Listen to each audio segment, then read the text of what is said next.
भारत में corona virus महामारी का ग्राफ लगातार नीचे की तरफ आ रहा है।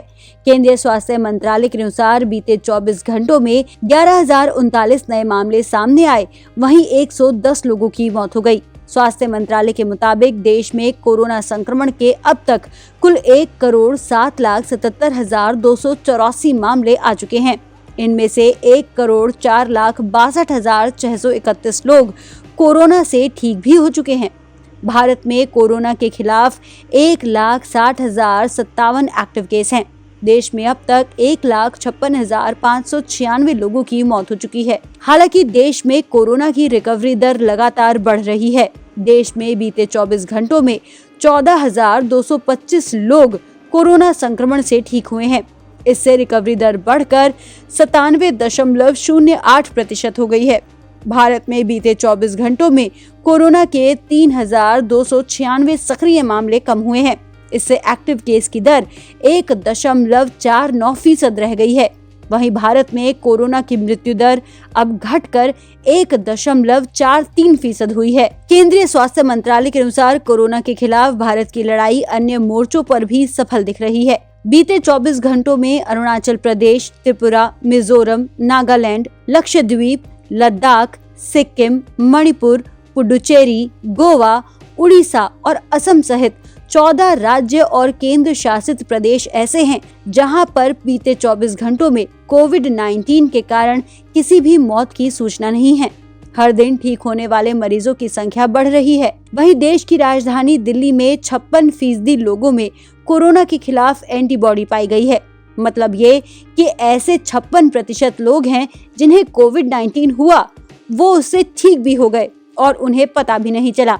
दिल्ली के स्वास्थ्य मंत्री सत्येंद्र जैन ने कहा कि सीरो सर्वे से पता चलता है कि 56% लोगों में एंटीबॉडी विकसित हुई है। वहीं दूसरी तरफ देश में कोविड-19 की जांच का आंकड़ा लगातार बढ़ रहा है। भारत में अब तक 19 करोड़ 80 लाख से ज्यादा कोविड-19 के सैंपल टेस्ट किए जा चुके हैं, जिनमें से 7,21,121 टेस्ट बीते 24 घंटे में टेस्ट किए गए। जहां एक तरफ भारत में एक्टिव केसेस की संख्या लगातार कम हो रही है, वहीं दूसरी तरफ भारत दुनिया में तेजी से 40 लाख लोगों का कोरोना टीकाकरण करने वाला देश बन गया है। 18 दिनों में ये उपलब्धि हासिल हुई है।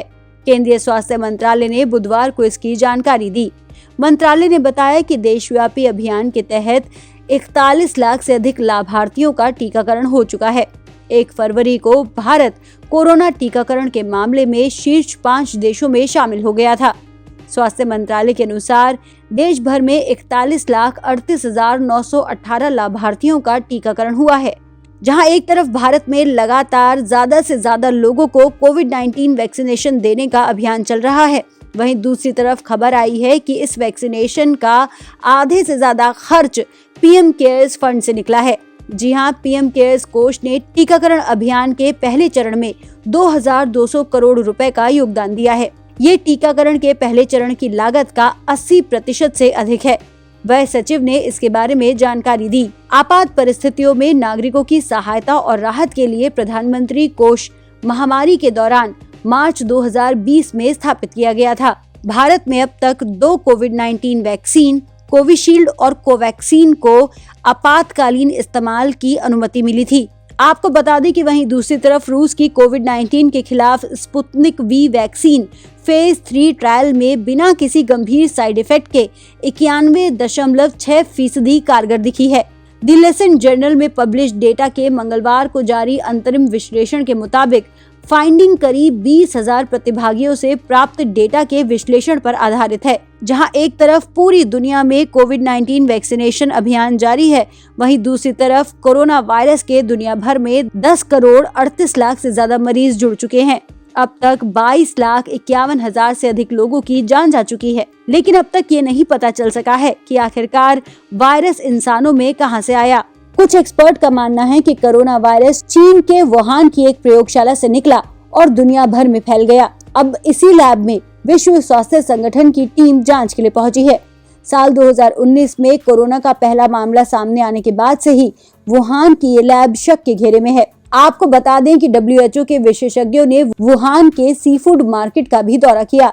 इस मांस बाजार को भी वायरस का स्रोत माना जाता है। आशंका जताई जा रही है कि वर्ष 2019 के अंत में इसी मांस बाजार से सबसे पहले कोरोना वायरस का प्रसार इंसान में हुआ था।